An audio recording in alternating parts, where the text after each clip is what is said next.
ಇಂಥ ದೃಶ್ಯವನ್ನ ನಾನು ನೋಡಬಹುದು ಅನ್ನುವ ರೀತಿಯಲ್ಲಿ ಅಂದ್ರೆ ಯಾವತ್ತೂ ಅಂದ್ಕೊಂಡಿರ್ಲಿಲ್ಲ. ಆದ್ರೆ ಇವತ್ತು ಅಂಥದ್ದೊಂದು ದೃಶ್ಯವನ್ನ ನೋಡ್ತಾ ಇದ್ದೇನೆ. ಈ ಈ ಸುತ್ತಮುತ್ತ ಬಹಳ ಪ್ರಸಿದ್ಧವಾಗಿರುವಂತ ಈ ಹೋಟೆಲ್ನಲ್ಲಿ ಇವತ್ತು ಕಟ್ಟಿಗೆಯಿಂದ ಅಡುಗೆ ಮಾಡುವಂತ ಪರಿಸ್ಥಿತಿ ಅಥವಾ ಸೌದೆಯಿಂದ ಅಡುಗೆ ಮಾಡುವಂತ ಪರಿಸ್ಥಿತಿ ಎದುರಾಗಿ ಬಿಟ್ಟಿದೆ. ಅಂದ್ರೆ ಈಗೇನು ಒಂದು ಬರ್ತಿಲ್ವಾ ಹೇಗೆ? 3 ರಿಂದ 4 ಸಿಲಿಂಡರ್ ಬೇಕಾಗ್ತದೆ ಸರ್ ಡೈಲಿ ನಮಗೆ. ಒಂದು ಸಿಲಿಂಡರ್ ಬರ್ತಲ್ಲ ಸರ್, ಒಂದು ಇಲ್ಲ. ಒಂದು ಇಲ್ಲ. ಮಂಗಳವಾರದಿಂದ ಇಲ್ಲಿ ತನಕ ಗುರುವಾರ ಇವತ್ತು ಒಂದು ಸಿಲಿಂಡರ್ ಸಪ್ಲೈ ಆಗಿಲ್ಲ ನಮಗೆ. ನಿಮ್ಗೆ ಗೊತ್ತಿರೋ ಹಾಗೆ ಅಂದ್ರೆ ಈ ಏರಿಯಾ ಅಂತ ನಾನು ಪರ್ಟಿಕ್ಯುಲರ್ ಈ ಏರಿಯಾ ತಗೋತೀನಿ. ನೀವು ಮಾತ್ರ ಈ ಸಮಸ್ಯೆನ ಅಥವಾ ನಿಮ್ಮ ಅಕ್ಕಪಕ್ಕ ಇರೋರಿಗೆ? ಈಗ ಉಡುಪಿ ಹೋಟೆಲ್ ಇದೆಯಲ್ಲ ಇಲ್ಲ ಪಕ್ಕದಲ್ಲಿ, ಅವರು 5 ರಿಂದ 6 ಸಿಲಿಂಡರ್ ಹಾಕ್ತಾರೆ ಡೈಲಿ. ಸೊ ನಮ್ಗೆ 2 ರಿಂದ 10 ರಿಂದ 12 ಸಿಲಿಂಡರ್ ಡೈಲಿ ಬೇಕು. ಇಲ್ಲಿಗೆ ಈ ಜಾಗಕ್ಕೆ 12 ಸಿಲಿಂಡರ್ ಒಂದು ಸಿಲಿಂಡರ್ ಕೂಡ ಬರ್ತಲ್ಲ ನಮ್ಗೆ. ಆಯ್ತಾ, ಎಲ್ಲೋ ಬೇರೆ ಬೇರೆ ಕಡೆ ಹೋಗ್ತಾರೆ. ನಾನು ಒಂದು ವಾರ ಆದ್ಮೇಲೆ ಸಿಲಿಂಡರ್ ಬಂತು ಶುರು ಮಾಡ್ಬೇಕಂದ್ರೆ ನಾನು ಮತ್ತೆ ಹೊಸದಾಗೆಲ್ಲ ಸೆಟಪ್ ಮಾಡ್ಕೋಬೇಕು. ನನ್ಗೆ ಮತ್ತೆ ಇನ್ನೊಂದು ವಾರ 2 ವಾರ ಹೋಗುತ್ತೆ. ಕಸ್ಟಮರ್ಸ್ನ ಕಳ್ಕೊಂಡ್ರೆ ನಾವು ನಾನು ಮತ್ತೆ ಎಲ್ಲಿಂದ ಗೇನ್ ಮಾಡ್ಲಿ ಅವ್ರನ್ನ? ಇಷ್ಟು ವರ್ಷದಿಂದ ನಾವು ಕಷ್ಟ ಬಿದ್ಕೊಂಡು ಕಸ್ಟಮರ್ಸ್ ಗೇನ್ ಮಾಡಿರ್ತೀವಿ. ಬಂಧುಗಳೇ, ದೂರದಲ್ಲಿ ನಡೀತಿರುವಂತಹ ಯುದ್ಧ ನಮ್ಮ ಮೇಲೆ ಹೇಗೆ ಪರಿಣಾಮ ಬೀರ್ತಾ ಇದೆ ನೋಡಿ. ನಿರೀಕ್ಷೆ ಮಾಡಿರಲಿಲ್ಲ ಇಂಥದ್ದೊಂದು ಪರಿಸ್ಥಿತಿ ನಮ್ಮ ಬೆಂಗಳೂರಿಗೆ ಬರಬಹುದು ಅಥವಾ ನಮಗ್ ಬರಬಹುದು ಎನ್ನುವ ರೀತಿಯಲ್ಲಿ. ನಾನಿದೀಗ ಬೆಂಗಳೂರಿನ ಪೀಣ್ಯ ಸಮೀಪ ಇರುವಂತಹ ಅಪ್ಪಾಜಿ ಮನೆ ಎನ್ನುವಂಥ ಹೋಟೆಲ್ನಲ್ಲಿದ್ದೇನೆ. ಬಹಳ ಫೇಮಸ್ ಆಗಿರುವಂತಹ ಬಿರಿಯಾನಿ ಹೋಟೆಲ್. ಈ ಹೋಟೆಲ್ನ ಪರಿಸ್ಥಿತಿ ಹೇಗಾಗಿದೆ ಅನ್ನೋದನ್ನು ವಿವರಿಸ್ತಾ ಹೋಗ್ತೀನಿ, ಕೇಳಿ. ಬಂಧುಗಳೇ, ಅಸಲಿ ಸಮಸ್ಯೆ ಏನಪ್ಪಾ ಅಂದ್ರೆ ಬೆಂಗಳೂರಿಗೆ ಪ್ರತಿದಿನ ಹೆಚ್ಚು ಕಡಿಮೆ 22,000 ಕಮರ್ಷಿಯಲ್ ಗ್ಯಾಸ್ ಸಿಲಿಂಡರ್ ಬೇಕು. ಅದರ ಸಪ್ಲೈ ಆಗ್ತಿರೋದು ಕೇವಲ 7 ರಿಂದ 8 ಸಾವಿರ ಮಾತ್ರ. ಇದರಿಂದ ಯಾವ ರೀತಿ ಸಮಸ್ಯೆ ಸೃಷ್ಟಿ ಆಗ್ತಿದೆ ಅಂದ್ರೆ, ಈ ಹೋಟೆಲ್ಗೆ ಸದ್ಯ ಯಾವುದೇ ಕಮರ್ಷಿಯಲ್ ಸಿಲಿಂಡರ್ ಕೂಡ ಸರಿಯಾದ ರೀತಿಯಲ್ಲಿ ಪೂರೈಕೆ ಆಗ್ತಾ ಇಲ್ಲ. ಹೀಗಾಗಿ ದೃಶ್ಯವನ್ನ ಗಮನಿಸಿ. ನಾನು ಅಂದ್ಕೊಂಡಿದ್ದೆ ಇಂಥ ದೃಶ್ಯವನ್ನ ನಾನು ನೋಡಬಹುದು ಅನ್ನುವ ರೀತಿಯಲ್ಲಿ ಅಂದ್ರೆ ಯಾವತ್ತೂ ಅಂದ್ಕೊಂಡಿರ್ಲಿಲ್ಲ. ಆದ್ರೆ ಇವತ್ತು ಅಂಥದ್ದೊಂದು ದೃಶ್ಯವನ್ನ ನೋಡ್ತಾ ಇದ್ದೇನೆ. ಈ ಸುತ್ತಮುತ್ತ ಬಹಳ ಪ್ರಸಿದ್ಧವಾಗಿರುವಂತ ಈ ಹೋಟೆಲ್ನಲ್ಲಿ ಇವತ್ತು ಕಟ್ಟಿಗೆಯಿಂದ ಅಡುಗೆ ಮಾಡುವಂತ ಪರಿಸ್ಥಿತಿ ಅಥವಾ ಸೌದೆಯಿಂದ ಅಡುಗೆ ಮಾಡುವಂತ ಪರಿಸ್ಥಿತಿ ಎದುರಾಗಿ ಬಿಟ್ಟಿದೆ. ನೋಡಿ ಯಾವ ಹಂತಕ್ಕೆ ನಾವು ಬಂದ್ಬಿಟ್ವಿ ಅಂತ ನಾವು ಯೋಚನೆ ಮಾಡ್ತಾ ಇದ್ವಿ. ಎಲ್ಲೋ ದೂರದಲ್ಲಿ ಯುದ್ಧ ಆಗ್ತಿದೆಯಲ್ಲ, ನಮಗೇನು ಎಫೆಕ್ಟ್ ಆಗುತ್ತೆ ಅಂತ ಹೇಳಿ, ಏನು ಪರಿಣಾಮ ಬೀರುತ್ತೆ ಅನ್ನೋದನ್ನ ಇದನ್ನ ನೋಡಿದಾಗ ನಮಗೆ ಬಹಳ ಸ್ಪಷ್ಟವಾಗಿ ಅರಿವಿಗೆ ಬರುತ್ತೆ. ಒಂದು ವೇಳೆ ಇದನ್ನು ಯಾಕೆ ತೋರಿಸ್ತಾ ಇದ್ದೀನಿ ಅಂದ್ರೆ, ಕೇಂದ್ರ ಸಚಿವರು ಹೇಳ್ತಾ ಇದ್ರು ಅದು ಸುಳ್ಳು ಸುದ್ದಿ ಎನ್ನುವ ರೀತಿಯಲ್ಲಿ, ಅಥವಾ ನಮ್ಮಲ್ಲಿ ಯಾವುದೇ ಶಾರ್ಟೇಜ್ ಆಗ್ತಾ ಇಲ್ಲ, ಸರಿಯಾದ ರೀತಿಯಲ್ಲಿ ಪೂರೈಕೆ ಆಗ್ತಿದೆ ಅನ್ನುವಂಥ ಮಾತನ್ನು ಹೇಳ್ತಾ ಇದ್ರು. ಜೊತೆಗೆ ಸಾಕಷ್ಟು ಜನರ ಅಭಿಪ್ರಾಯವೂ ಕೂಡ ಹಾಗೆ ಇತ್ತು. ಸುಮ್ಮನೆ ಚರ್ಚೆ ಮಾಡ್ತಿದ್ದಾರೆ, ಬರೀ ಅದು ಸೋಷಿಯಲ್ ಮೀಡಿಯಾದ ಊಹಾಪೋಹ ಅಥವಾ ಗಾಸಿಪ್ ಎನ್ನುವ ರೀತಿಯಲ್ಲಿ. ನಾವು ಗ್ರೌಂಡ್ಗೆ ಇಳಿದಾಗ ಅಥವಾ ವಾಸ್ತವಕ್ಕೆ ಬಂದಾಗ ಮಾತ್ರ ನಮಗೆ ವಾಸ್ತವ ಪರಿಸ್ಥಿತಿ ಏನು ಅನ್ನೋದು ಅರ್ಥ ಆಗುತ್ತೆ. ಆ ಕಾರಣಕ್ಕಾಗಿ ನಾನು ಈಗ ಗ್ರೌಂಡ್ಗೆ ಬಂದು ನಿಮಗೆ ವಾಸ್ತವ ಪರಿಸ್ಥಿತಿಯನ್ನು ತೋರಿಸುವಂತ ಕೆಲಸವನ್ನ ಮಾಡ್ತಿದ್ದೇನೆ. ಹಾಗಾದ್ರೆ ಇದೊಂದು ಹೋಟೆಲ್ನ ಪರಿಸ್ಥಿತಿ ಹೀಗಾಗಿದೆಯಾ? ಇಲ್ಲ. ಬೆಂಗಳೂರಿನ ಬಹುತೇಕ ಹೋಟೆಲ್ಗಳ ಪರಿಸ್ಥಿತಿ ಹೀಗೆ ಆಗಿದೆ. ಹೀಗಾಗಿ ಒಂದಷ್ಟು ಹೋಟೆಲ್ಗಳನ್ನ ಅನಿವಾರ್ಯವಾಗಿ ಬಂದ್ ಮಾಡಿಬಿಟ್ಟಿದ್ದಾರೆ. ಆದ್ರೆ ಪರಿಸ್ಥಿತಿ ಏನಾಗ್ಬಿಡುತ್ತೆ ಗೊತ್ತಾ? ಅಪ್ಪಿತಪ್ಪಿ ಇವರು ಬಂದ್ ಮಾಡಿದ್ರು ಅಂತಾದ್ರೆ, ಒಮ್ಮೆ ಇವರ ಕಸ್ಟಮರ್ ಮಿಸ್ ಆದ್ರು ಅಂತಾದ್ರೆ ಮತ್ತೆ ಆ ಕಸ್ಟಮರ್ ವಾಪಸ್ ಬರೋದು ಬಹಳ ಕಷ್ಟ. ಬೇರೆ ಯಾವುದೋ ಒಂದು ಹೋಟೆಲ್ಗೆ ಹೋಗೋದಕ್ಕೆ ಶುರು ಮಾಡ್ಕೊಂಡು ಬಿಡ್ತಾರೆ. ಅದಾದ ಬಳಿಕ ಇಲ್ಲಿ ವಾಪಸ್ ಬರೋದು ಬಹಳ ಕಷ್ಟ. ಹೀಗಾಗಿ ಹೋಟೆಲ್ ಬಿಸ್ನೆಸ್ ಅಷ್ಟು ಸುಲಭ ಅಲ್ಲ. ನಾವು ಆರಾಮಾಗಿ ಹೇಳ್ಬೋದೇ ಒಂದು 4 ದಿನ ಬಂದ್ ಮಾಡಿ ಬಿಡ್ಲಿ ಅಂತೇಳಿ, ಅಷ್ಟು ಸುಲಭವಾಗಿ ಬಂದ್ ಮಾಡೋದಕ್ಕೆ ಆಗೋದಿಲ್ಲ. ಹೀಗಾಗಿ ಆಲ್ಟರ್ನೇಟಿವ್ ಏನಿದೆ ಅಂಥದ್ದೊಂದು ವ್ಯವಸ್ಥೆಯನ್ನು ಮಾಡ್ಕೊಳ್ಳೇಬೇಕು. ಹೀಗಾಗಿ ಆಲ್ಟರ್ನೇಟಿವ್ ಆಗಿ ಕಟ್ಟಿಗೆ ವ್ಯವಸ್ಥೆಯನ್ನು ಮಾಡ್ಕೊಂಡಿದ್ದಾರೆ. ನೀವು ಗಮನಿಸ್ತಾ ಇದ್ದೀರಿ, ಒಂದು ಗೂಡ್ಸ್ನಲ್ಲಿ ಈಗ ತಾನೇ ಕಟ್ಟಿಗೆನ ತಂದು ಇಳಿಸ್ತಾ ಇರುವಂತಹ ದೃಶ್ಯವನ್ನ ನಾವು ತುಂಬಾ ವರ್ಷಗಳ ಹಿಂದೆ ಸೌದೆ ಅಡಿಗೆ ಅಥವಾ ಕಟ್ಟಿಗೆ ಅಡಿಗೆ ಅನ್ನೋದನ್ನು ಗಮನಿಸ್ತಾ ಇದ್ವಿ. ಆದ್ರೆ ಇದೀಗ ಮತ್ತೊಮ್ಮೆ ಅದೇ ಹಳೆಯ ದಿನಗಳಿಗೆ ವಾಪಸ್ ಹೋಗುವಂತ ಪರಿಸ್ಥಿತಿ ಎದುರಾಗ್ಬಿಟ್ಟಿದೆ. ನಾನು ಹೋಟೆಲ್ ಮಾಲೀಕರನ್ನ ಮಾತಾಡಿಸ್ತೀನಿ, ಆಗ ನಮಗೆ ಇನ್ನು ಕ್ಲಾರಿಟಿ ಸಿಗುತ್ತೆ ಏನು ಅಸಲಿ ಸಮಸ್ಯೆ ಆಗಿರೋದು ಅಂತ ಹೇಳಿ. ಸರ್ ನಮಸ್ಕಾರ. ನಾನು ಯೋಚನೆ ಮಾಡಿರಲಿಲ್ಲ ಅಂದ್ರೆ ನಮ್ಮ ಬೆಂಗಳೂರಿನಲ್ಲಿ ಇಂಥದ್ದೊಂದು ದೃಶ್ಯವನ್ನು ನೋಡ್ಬೋದು ಅನ್ನೋ ರೀತಿಯಲ್ಲಿ. ಈ ಕರೋನಾ ಸಂದರ್ಭದಲ್ಲಿ ಏನೋ ಬೇರೆ ಬೇರೆ ರೀತಿಯ ದೃಶ್ಯಗಳು ಅಥವಾ ಬೇರೆ ಬೇರೆ ಪರಿಸ್ಥಿತಿಯನ್ನು ಗಮನಿಸ್ತಾ ಇದ್ವಿ. ಆದರೆ ಈಗ ಇರಾನ್ನಲ್ಲಿ ಆಗ್ತಿರುವಂಥ ಯುದ್ಧ ನಮ್ಮಲ್ಲಿ ಇವತ್ತು ಸೌದೆಯಲ್ಲಿ ಅಡುಗೆ ಮಾಡೋ ಪರಿಸ್ಥಿತಿ ಬಂದಿದೆ. ಯಾಕೆ ನಿಮ್ಮ ಹೋಟೆಲ್ಗೆ ಯಾಕೆ ಈ ಸಮಸ್ಯೆ ಆಯಿತು ಅಂತ? ಸರ್ ಇದು ನಮಗೆ ಸಂಡೇ ಅಂದರೆ ಸ್ಯಾಟರ್ಡೆ ಸಂಡೇ ಏನಂದ್ರು ರೇಟ್ ಜಾಸ್ತಿ ಆಗಿದೆ ಅಂತ ಹೇಳಿದ್ರು.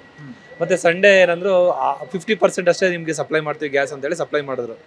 ಬಟ್ ನಮಗೆ ಅವತ್ತು ಎಕ್ಸ್ಪೆಕ್ಟೇಷನ್ ಇಲ್ಲ. ಮಂಡೇ ನಮ್ದು ರಜಾ, ನಾನ್ ವೆಜ್ ರೆಸ್ಟೋರೆಂಟ್ ಆಗಿರೋದ್ರಿಂದ ಮಂಡೇ ರಜಾ ಮಾಡ್ತೀವಿ. ಸೊ ಟ್ಯೂಸ್ಡೇ ಬೆಳಗ್ಗೆ ಬಂದರೆ ಗ್ಯಾಸೇ ಹಾಕಿಲ್ಲ. ಓಕೆ, ನಮಗೆ ಅಂದರೆ ಗ್ಯಾಸೇ ಇಲ್ಲ ನಮ್ಮಲ್ಲಿ. ಸ್ವಲ್ಪ ಇದರಲ್ಲಿ ಹೆಂಗೋ ಮ್ಯಾನೇಜ್ ಮಾಡಿದ್ವಿ. ಆಮೇಲೆ ಏನಾಯಿತು, ಬೆಳಗ್ಗೆ 8 ಗಂಟೆಗೆ KR ಪುರಮಲ್ಲಿ ಮತ್ತು ಯಲಹಂಕದಲ್ಲಿ ಒಲೆ ಸ್ಟವ್ಗಳು ಬರುತ್ತಲ್ಲ, ಅದೊಂಥರ ಫ್ಯಾನ್ಸಿನ ಥರ ಇತ್ತು ಮೊದಲು. ಓಕೆ, ಒಲೆ ಹಾಕೊಂಡು ಒಲೆಯಲ್ಲಿ ಮಾಡ್ತೀವಿ ನಾವು ಅನ್ನೋ ಥರ ಇತ್ತು. ಅವ್ರಿಗೆಲ್ಲರಿಗೂ ಕಾಲ್ ಮಾಡಿ ಎನ್ಕ್ವೈರಿ ಮಾಡಿದ್ವಿ, ಅವೈಲಬಲ್ ಇದೆ ಬನ್ನಿ ಅಂದರು. ಸರಿ, ನಾವೆಲ್ಲ ಒಂದು ಸೆಟ್ರೇಟ್ ಮಾಡಿ 12 ಗಂಟೆಗೆ ಮತ್ತೆ ಕಾಲ್ ಮಾಡೋದು, ಯಾರು ಫೋನ್ ತೆಗಿತಾ ಇಲ್ಲ. ಆಮೇಲೆ ಅಲ್ಲಿ ಹೋದ್ರೆ ಫುಲ್ಲು ಕ್ಯೂ ಮತ್ತು ಎಲ್ಲ ಔಟ್ ಆಫ್ ಸ್ಟಾಕ್ ಹೋಗಿದೆ. ನಮ್ಮ ದಾರಿನೇ ಕಾಣಿಸ್ಲಿಲ್ಲ. ಕೊನೆಗೆ ಮಂಗಳವಾರ ಹೆಂಗೋ ನಿಭಾಯಿಸಿದ್ವಿ. ಮತ್ತು ನೆನ್ನೆ ಬುಧವಾರ ನಮಗೆ ಜಾಸ್ತಿ ಕಸ್ಟಮರ್ಸ್ ಬರೋ ದಿನ. ಸೊ ನಾವು ಸುಮ್ಮನೆ ಹೀಗೆ ಕೂತ್ರಾಗಲ್ಲ. ಮತ್ತೆ ನೋಡಿ ಸರ್, ಇಷ್ಟು ಸುಮಾರು ವರ್ಷದಿಂದ ಕೋವಿಡ್ ದಾಟಿ ನಾವು ಸಸ್ಟೈನ್ ಆಗಿ ಬಂದಿದ್ವಿ. ಕ್ಲೋಸ್ ಮಾಡೋ ಧೈರ್ಯ ಅಂತೂ ನಮಗಿಲ್ಲ. ಓಕೆ, ಇಷ್ಟು ಜನ ಹುಡುಗರು ಇರ್ತಾರೆ, ಸೊ ಏನಾದ್ರು ಒಂದು ಮಾಡೋಣ ಅಂತೇಳಿ ಇದೆಲ್ಲ ನಮಗೆ ಹೊಸದಲ್ಲ. ನಾವು ಚಿಕ್ಕವರಿದ್ದಾಗ ಊರಲ್ಲಿ ಇದನ್ನೇ ಮಾಡ್ತಾ ಇದ್ವಿ. ಹಾಗಾಗಿ ಓಕೆ ಒಂದು ಪ್ರಯತ್ನ ಮಾಡೋಣ ಅಂತ ಹೇಳಿ ಮಾಡಿದ್ವಿ. ನೆನ್ನೆ ಭಾಳ ಕಷ್ಟಪಟ್ಟು ಇವತ್ತಿಗೆ ಸ್ವಲ್ಪ ಸುಧಾರಿಸ್ಕೊಂಡಿದ್ವಿ. ನೋಡೋಣ ಅಂದ್ರೆ ಎಷ್ಟು ದಿನ ಆಗುತ್ತೆ ಗೊತ್ತಿಲ್ಲ. ಪ್ರಿಪ್ರೇಷನ್ ಅಂತ ನೋಡಿ ಅಲ್ಲಿ ಹೊಸದಾಗಿ ಸೌದೆ ತರಿಸಿ ನೆನ್ನೆ 4 ಸಾಮಿಲ್ಗೆ ಹೋಗಿದ್ದೀನಿ ಸರ್, ಸೌದೆ ಇಲ್ಲ ಅಂದ್ರು. ಆಮೇಲೆ ನಮ್ಮ ಪಾರ್ಟ್ನರ್ ರಘು ಜಾಣಗಿರಿ ಅವರು ಇಲ್ಲೆಲ್ಲ ಯಾವುದೋ ಸಾಮಿಲ್ಗೆ ಹೋಗಿ ಸೌದೆ ಹುಡ್ಕೊಂಡ್ ಬಂದಿರು. ಮತ್ತೆ ಇವೆಲ್ಲ ನೋಡಿ ಹಂಗ ಇವತ್ತು ನೆಲಮಂಗಲ ಸೈಡ್ ಹೋಗ್ಬೇಕು, ಯಾವ್ದಾದ್ರು ಸ್ವಲ್ಪ ದಪ್ಪ ಸೌದೆಗಳು ಸಿಗುತ್ತೆ ಅಂತ ನೋಡೋದಕ್ಕೆ. ಇದು ಎಷ್ಟು ಬೇಕಾಗ್ತಿದೆ ನಿಮ್ಮ ಕಮರ್ಷಿಯಲ್ ಸಿಲಿಂಡರ್ ಪ್ರತಿದಿನ? ಅಂದ್ರೆ ಈಗೇನು ಒಂದು ಬರ್ತಿಲ್ವಾ ಹೇಗೆ? 3-4 ಸಿಲಿಂಡರ್ ಬೇಕಾಗ್ತದೆ ಸರ್ ಡೈಲಿ ನಮಗೆ. ಒಂದು ಸಿಲಿಂಡರ್ ಬರ್ತಲ್ಲ ಸರ್, ಒಂದು ಇಲ್ಲ. ಮಂಗಳವಾರದಿಂದ ಎಲ್ಲಿ ತನಕ ಗುರುವಾರ ಇವತ್ತು ಒಂದು ಸಿಲಿಂಡರ್ ಸಪ್ಲೈ ಆಗಿಲ್ಲ ನಮಗೆ. ನಿಮ್ಗೆ ಗೊತ್ತಿರೋ ಹಾಗೆ ಅಂದ್ರೆ ಈ ಏರಿಯಾ ಅಂತ ನಾನು ಪರ್ಟಿಕ್ಯುಲರ್ ಈ ಏರಿಯಾ ತಗೋತೀನಿ, ನೀವು ಮಾತ್ರ ಈ ಸಮಸ್ಯೆನ ಅಥವಾ ನಿಮ್ಮ ಅಕ್ಕಪಕ್ಕ ಇರೋರಿಗೆ? ಈಗ ಉಡುಪಿ ಹೋಟೆಲ್ ಇದೆಯಲ್ಲ ಇಲ್ಲ ಪಕ್ಕದಲ್ಲಿ, ಅವರು 5-6 ಸಿಲಿಂಡರ್ ಹಾಕ್ತಾರೆ ಡೈಲಿ. ಸೊ ನಮ್ಗೆ 10-12 ಸಿಲಿಂಡರ್ ಡೈಲಿ ಬೇಕು. ಇಲ್ಲಿಗೆ ಈ ಜಾಗಕ್ಕೇನೆ 12 ಸಿಲಿಂಡರ್ ಒಂದು ಸಿಲಿಂಡರ್ ಕೂಡ ಬರ್ತಲ್ಲ ನಮ್ಗೆ. ಮನೆಯಿಂದ ತಗೊಂಬರೋಣ ಅಂದ್ರೆ ಮನೆ ಸಿಲಿಂಡರ್ ಫಸ್ಟ್ ಆಫ್ ಆಲ್ ಬಳಸಂಗಿಲ್ಲ. ಆಮೇಲೆ ತಿರ್ಗಾ ಮನೆಯಿಂದ ಎತ್ಕೊಂಡ್ಬಂದು ಒಂದಿನಕ್ಕೆ ಖಾಲಿ ಆಗೋಗುತ್ತಿಲ್ಲ, ಮನೆಗೆ ಏನ್ ಮಾಡೋಣ ನೆಕ್ಸ್ಟ್? ಈ ತರ ಸರ್, ಅಂದ್ರೆ ಬಹಳ ಅನ್ಸರ್ಟನ್ ಸ್ಟೇಜ್ ಅಲ್ಲಿ ಇದೀವಿ ನಾವು. ಕೋವಿಡ್ ಅಲ್ಲಿ ಕೂಡ ಅಂದ್ರೆ ಹೋಟೆಲ್ ಕ್ಲೋಸ್ ಮಾಡ್ಬೇಕು ಅಂತ ಒಂದು ಲಿಮಿಟೆಡ್ ಇದ್ರಲ್ಲಿ ಕೆಪಾಸಿಟಿ ರನ್ ಮಾಡ್ಬೋದು ಅಂತ ಇತ್ತು. ಇವಾಗ ಹೆಂಗೆ ಅಂದ್ರೆ ಇದನ್ನ ರನ್ ಮಾಡಿಲ್ಲ ಬಂದ್ ಮಾಡು ಹಾಗಾಗಿದೆ. ಸೊ ಕಷ್ಟಪಟ್ಕೊಂಡು ಮಾಡ್ತಾ ಇದೀವಿ ಸರ್. ಸಮಸ್ಯೆ ಚಾಲೆಂಜಸ್ ಏನು ಈಗ ಸೌದೆಲಿ? ನಾನು ನೋಡ್ತಾ ಇದ್ದೆ ಆಗೆಲ್ಲ ಈಗೆಲ್ಲ ಕಣ್ಣು ಉಜ್ಕೊಂಡು ಒದ್ದಾಡ್ಕೊಂಡು ಕೈ ಸುಟ್ಕೊಂಡು. ಅವ್ರಿಗೆ ಸುಮಾರು 30-35 ವರ್ಷ ಎಕ್ಸ್ಪೀರಿಯನ್ಸ್ ಇದೆ ಇದರಲ್ಲಿ. ಅವಾಗಿಂದ ಅವರು ಸಾಮಾನ್ಯ ಸೌದೆ ನೋಡಿರ್ಲಿಕ್ಕೆ ಇಲ್ಲ, ಗ್ಯಾಸ್ ಅಲ್ಲೇ ಮಾಡಿದ್ದವರು. ಇವತ್ತು ಸಡನ್ ಆಗಿ ಗ್ಯಾಸ್ಗೆ ಹೋಗ್ಬೇಕು, ಅದೇ ಹೊಗೆ ಇದೆಲ್ಲ ಸಮಸ್ಯೆ ಇದೆ. ಬಟ್ ನಮ್ಗೆ ಅದು ಇನ್ನೊಂದು ಅದು ಸ್ವಲ್ಪ ಎಫೆಕ್ಟಿವ್ ವರ್ಕ್ ಆಗುತ್ತೆ ಸ್ಟವ್. ಅದು ಸಿಕ್ಕಿದ್ರೆ ತೊಂದರೆ ಇರ್ತಿರ್ಲಿಲ್ಲ. ಬಟ್ ಅದು ಕೂಡ ಸಡನ್ ಆಗಿ ಔಟ್ ಆಫ್ ಸ್ಟಾಕ್ ಹೋಗಿದ್ರಿಂದ ನಮ್ಗೆ ಇದಕ್ಕೆ ಹೋಗ್ಲೇಬೇಕಾಯ್ತು ಸರ್. ನಾವು we are forcefully push to it. ಈಗ ನೀವು ಏಜೆನ್ಸಿ ಅವ್ರು ಕೇಳಿದಾಗ ಏನ್ ಹೇಳ್ತಿದ್ದಾರೆ? ಸಪ್ಲೈ ಇಲ್ಲ ಅಂತ ಹೇಳ್ತಾರೆ ಸರ್. ಗಾಡಿಗಳು ಹೋಗಿದೆ, ಯಡಿಯೂರು ಪ್ಲಾಂಟ್ ಅಲ್ಲಿ ಇದೆ, ಮೈಸೂರು ಪ್ಲಾಂಟ್ ಅಲ್ಲಿ ಇದೆ, ಗಾಡಿಗಳಿದೆ, ಬಟ್ ಒಂದು ಕೂಡ ಲೋಡ್ ಆಗ್ತಲ್ಲ ಅಂತ ಹೇಳ್ತಾರೆ. ನಾವೊಂದು ಪ್ಲಾಂಟ್ ಹೋಗಿದ್ವಿ ಈಗ, ಅಂದ್ರೆ ಭಾರತ್ ಪೆಟ್ರೋಲಿಯಂದು ಸೋಲೂರ್ ಹತ್ರ. ಎಲ್ಲ ವೆಹಿಕಲ್ಸ್ಗಳು ಸುಮ್ಮನೆ ನಿಂತು ಬಿಟ್ಟಿದಾವೆ, ಒಂದು ಯಾವುದು ಫಿಲ್ ಆಗ್ತಿಲ್ಲ. ಈಗಿರೋ ಪ್ರಶ್ನೆ ಯಾರನ್ನು ದೂರಣ ಅಂತ. ಯಾರನ್ನು ದೂರಕ್ಕೆ ಆಗುತ್ತೆ ಸರ್? ಈಗ ಅಟ್ಲೀಸ್ಟ್ ವಾರ್ ಅಂತ ಅಂದ್ರೆ ಈಗ ನೋಡಿ, ನಾವು ಇಂಡಿಯಾ ಪಾಕಿಸ್ತಾನ್ ಆಪರೇಷನ್ ಮಾಡ್ಕೊಂಡ್ಬಂದ್ವಿ, ಆಪರೇಷನ್ ಸಿಂಧೂರ್ ಏನು ಇಂಪ್ಯಾಕ್ಟ್ ಆಗಲಿಲ್ಲ ನಮಗೆ. ಸೊ ನಮ್ಮ ಲೈಫು ನಾರ್ಮಲ್ ಆಗಿತ್ತು. ಸೊ ಈಗ ಇರಾನ್ ವಾರ್ ಆಗ್ತಿದೆ, ನಮಗೆ ಗಲ್ಫ್ ಮೇಜರ್, ಅದು ಪರ್ಷಿಯನ್ ಗಲ್ಫ್ ಅಲ್ಲಿ ಪ್ರಾಬ್ಲಮ್ ಆಗುತ್ತೆ ಅಂದಾಗ ಇಲ್ಲೇನಾಗುತ್ತೆ ಅಂತ ಆಂಟಿಸಿಪೇಷನ್ ಇರಬೇಕಿತ್ತು. ಮತ್ತೆ ರಷ್ಯನ್ ಆಯಿಲ್ ಕೂಡ ಇವರು ಸ್ಟಾಪ್ ಮಾಡ್ಕೊಂಡಿದ್ರು. ಅದು ಆಲ್ಟರ್ನೇಟ್ ಒಂದು ಪ್ಲಾನ್ ಮಾಡಬೇಕಿದೆ ಆಸ್ ಎ ಗೌರ್ಮೆಂಟ್. ಅವ್ರಿಗೆ ಒಂದು ಫೋರ್ ಸೆಟ್ ಇರಬೇಕಿತ್ತು ಸರ್. ಆ ಲ್ಯಾಕ್ ಆಫ್ ಫೋರ್ ಸೆಟ್ ನಮ್ಗೆ ಈ ಪರಿಸ್ಥಿತಿ ಇವತ್ತು ಬಂದಿದೆ. ಹಾಂ ಸರ್. ಯಾವತ್ತ ನಿರೀಕ್ಷೆ ಮಾಡಿದ್ರ? ಖಂಡಿತ ಇಲ್ಲ ಸರ್. ನಾವು ಹೋಟೆಲ್ ಮಾಡಿದಾಗಿಂದ ಈ ತರ ಪರಿಸ್ಥಿತಿ ನಾವು ಎದುರಿಸಬೇಕಾಗುತ್ತೆ. ಇದನ್ನ ನಾವು ಮಾಡಿದ್ರೆ ಒಂದು ಪ್ರಮೋಷನ್ಗೋಸ್ಕರ ಮಾಡಬೇಕಿತ್ತು. ನಾವು ಸೌದೆ ಒಲೆ ಬಿರಿಯಾನಿ ಮಾಡ್ತೀವಿ ಅಂತ ಹೇಳಿ ಪ್ರಮೋಷನ್ಗೋಸ್ಕರ ಮಾಡಬೇಕಿತ್ತು. ಬಟ್ ಹಿಂಗೆ ಮಾಡ್ತೀವಿ ಅಂತ ನಮ್ದು ಆಂಟಿಸಿಪೇಷನ್ ಇರಲಿಲ್ಲ, ನಮ್ದು ಎಕ್ಸ್ಪೆಕ್ಟೇಷನ್ ಕೂಡ ಇರಲಿಲ್ಲ ಸರ್ ಹಿಂಗೆ ಮಾಡ್ತೀವಿ ಅಂತ ಹೇಳಿ. ಬಟ್ ಮಾಡಲೇಬೇಕಾಯ್ತು. ಸರ್, ಕೊನೆ ಪ್ರಶ್ನೆ, ಅಂದ್ರೆ ಜನರಿಗೆ ಅರ್ಥ ಆಗಲಿ ಅನ್ನೋ ಕಾರಣಕ್ಕಾಗಿ, ಹೋಟೆಲ್ ಬಿಸ್ನೆಸ್ ಎಷ್ಟು ಚಾಲೆಂಜಸ್ ಸರ್? ಅಂದ್ರೆ ನಾವು ಅಂದ್ಕೊಬಿಡ್ತೀವಿ, ಅಂದ್ರೆ ಏನ್ ಅಡ್ಡಿಲ್ಲ, ಒಂದ್ 2 ದಿನ ಕ್ಲೋಸ್ ಮಾಡಿಬಿಡ್ಲಿ, 3 ದಿನ ಕ್ಲೋಸ್ ಮಾಡಿಬಿಡ್ಲಿ, ಆ ರೀತಿ ತುಂಬಾ ಜನ ಯೋಚನೆ ಮಾಡ್ತಿರ್ತಾರೆ. ಯಾಕಂದ್ರೆ ಸೋಷಿಯಲ್ ಮೀಡಿಯಾದಲ್ಲಿ ಪೋಸ್ಟ್ಗಳು ನೋಡ್ತಾ ಇದ್ದೆ, 3 ದಿನ ಕ್ಲೋಸ್ ಮಾಡಿಬಿಟ್ರೆ ಏನಾಗ್ಬಿಡುತ್ತೆ, ಆ ರೀತಿ ಮಾತುಗಳು. ಮತ್ತೆ ಇನ್ನೊಂದಷ್ಟು ಜನರು ವ್ಯಂಗ್ಯ, ಇಲ್ಲ ಸುಮ್ಮನೆ ಸುಳ್ಳು ಹೇಳ್ತಿದ್ದಾರೆ, ಸಿಲಿಂಡರ್ ಪೂರೈಕೆ ಆಗ್ತಿದೆ, ಆ ರೀತಿ ಒಂದಷ್ಟು ಮಾತುಗಳು. ಇನ್ನು ಸೆಂಟ್ರಲ್ ಮಿನಿಸ್ಟರ್ ಯಾರೊಬ್ರು ಅದೇ ರೀತಿ ಒಂದು ಮಾತನ್ನು ಹೇಳಿದ್ರು, ಇಲ್ಲ ಶಾರ್ಟೇಜ್ ಏನಂತದಿಲ್ಲ ಅಂತ.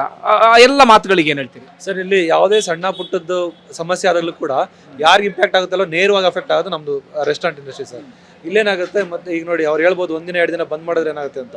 ಡೈಲಿ ಲೇಬರ್ಸ್ ಇದ್ದಾರೆ, ಡೈಲಿ ವೇಜ್ಗೆ ವೀಕ್ಲಿ ವೇಜ್ ವರ್ಕ್ ಮಾಡೋರು ಇದ್ದಾರೆ, ಮತ್ತೆ ನಾವು ಬಾಡಿಗೆ ಕಟ್ತಾ ಇರ್ತೀವಿ ಇಲ್ಲಿ.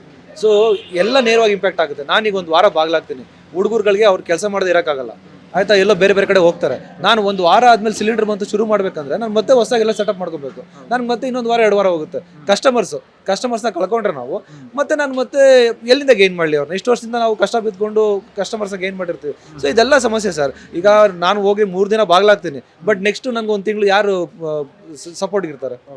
ಆ ಕಷ್ಟ ಪಡಬೇಕಾಗತ್ತಲ್ಲ. ಅದ್ರ ಬದಲು ಈಗ ಅಟ್ಲೀಸ್ಟ್ ಬರೋ ಕಸ್ಟಮರ್ನ ನಾವು ರಿಟರ್ನ್ ಮಾಡ್ಕೊಂಡ್ರೆ ಒಂದು ಕಂಟಿನ್ಯೂಟಿ ಏನಾದರೂ ಇರುತ್ತೆ ಅಂತ ನಾವು ಓಪನ್ ಮಾಡಿದ್ದೀವಿ ಸರ್. Thank you sir. ಬಂಧುಗಳು, ಇದು ಕೇವಲ ಒಂದು ಹೋಟೆಲ್ ಪರಿಸ್ಥಿತಿ ಅಲ್ಲ. ಅಂದ್ರೆ ನಿಮಗೆ ಗ್ರೌಂಡ್ ರಿಯಾಲಿಟಿ ಅರ್ಥ ಮಾಡಿಸೋ ಕಾರಣಕ್ಕಾಗಿ ನಾನು ಗ್ರೌಂಡ್ಗೆ ಬಂದೆ. ನೀವು ಪಕ್ಕದಲ್ಲಿ ಹೋದ್ರೆ ಆ ಹೋಟೆಲ್ದು ಅದೇ ಪರಿಸ್ಥಿತಿ ಇದೆ, ನೀವು ಏರಿಯಾದಲ್ಲಿ ಇಲ್ಲಿ ಯಾವ ಹೋಟೆಲ್ಗೆ ಹೋದ್ರೂ ಅದೇ ಪರಿಸ್ಥಿತಿ ಇದೆ. ಉದಾಹರಣೆಗೆ ಒಂದು ಹೋಟೆಲ್ ಇರಲಿ ಅನ್ನೋ ಕಾರಣಕ್ಕಾಗಿ ನಿಮಗೆ ಈ ಹೋಟೆಲ್ನ ವಿವರವನ್ನು ತೋರಿಸಿದೆ. ಎಲ್ಲೋ ಕೂತ್ಕೊಂಡು ಮಾತಾಡ್ತಿರ್ತೀವಿ ನಾವು, ಹಂಗಿಲ್ಲ ಸಮಸ್ಯೆ ಇಲ್ಲ, ಹಿಂಗಿಲ್ಲ ಸಮಸ್ಯೆ ಇಲ್ಲ, ಸುಮ್ಮನೆ ಸುಳ್ಳು ಹೇಳ್ತಿದ್ದಾರೆ, ಮಣ್ಣು ಮಸಿ ಅನ್ನೋ ರೀತಿಯಲ್ಲಿ. ಬಟ್ ಇಲ್ಲಿಗೆ ಬಂದಾಗ ಮಾತ್ರ ನಮಗೆ ವಾಸ್ತವ ಚಿತ್ರಣ ಏನು ಅನ್ನೋದು ಅರ್ಥ ಆಗುತ್ತೆ. ತಕ್ಷಣಕ್ಕೆ ಅವ್ರು ಹೇಳಿದ ಹಾಗೆ ನಾವು ಇದನ್ನ ಯಾರನ್ನು ದೂರದು ಅನ್ನೋದು ಬಹಳ ಕಷ್ಟ ಆಗುತ್ತೆ. ಆದರೆ ಒಂದು ವಿಚಾರ, ನಾನು ಮತ್ತೆ ಅದನ್ನೇ ಹೇಳ್ತಾ ಇದ್ದೀನಿ, ನಮ್ಮಲ್ಲಿ LPGಗೆ ಸಂಬಂಧಪಟ್ಟ ಹಾಗೆ ಸ್ಟೋರೇಜ್ ಕೆಪಾಸಿಟಿ ಇನ್ನಷ್ಟು ಜಾಸ್ತಿ ಇರಬೇಕಿತ್ತು. ಚೀನಾದಲ್ಲಿ ಸಮಸ್ಯೆ ಆಗಿಲ್ಲ, ಜಪಾನ್ನಲ್ಲಿ ಹೆಚ್ಚಿನ ಸಮಸ್ಯೆ ಆಗಿಲ್ಲ. ಅವ್ರಿಗೆ ಒಂದು ಅಂದಾಜಿತ್ತು ಮುಂದೆ ಹೀಗಾಗಬಹುದು ಎನ್ನುವ ಕಾರಣಕ್ಕಾಗಿ ಹೆಚ್ಚಿನ ಸ್ಟಾಕ್ ಇಟ್ಕೊಂಡಿದ್ರು. ಬಟ್ ನಮ್ಮಲ್ಲಿ ಅಂಥದ್ದೊಂದು ಅಂದಾಜು ಇರಬೇಕಿತ್ತು ಎನ್ನುವಂಥ ಮಾತನ್ನು ಕೂಡ ನಾನು ಈ ಕ್ಷಣಕ್ಕೂ ಹೇಳ್ತಾ ಇದ್ದೀನಿ.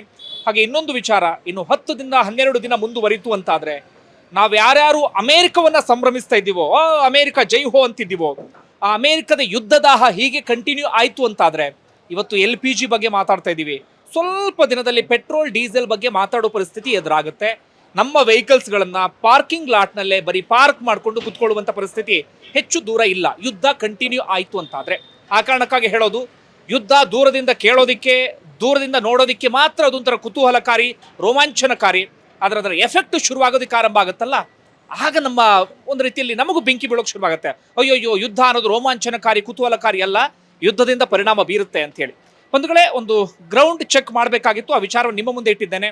ನಿಮ್ಗೆ ಏನು ಅನ್ಸುತ್ತೆ ಅದನ್ನ ಕಮೆಂಟ್ ಬಾಕ್ಸಲ್ಲಿ ಮೆನ್ಷನ್ ಮಾಡಿ. ಮುಂದಿನ ವಿಡಿಯೋದಲ್ಲಿ ಮತ್ತೊಮ್ಮೆ ಸಿಗ್ತೀನಿ. Thank you.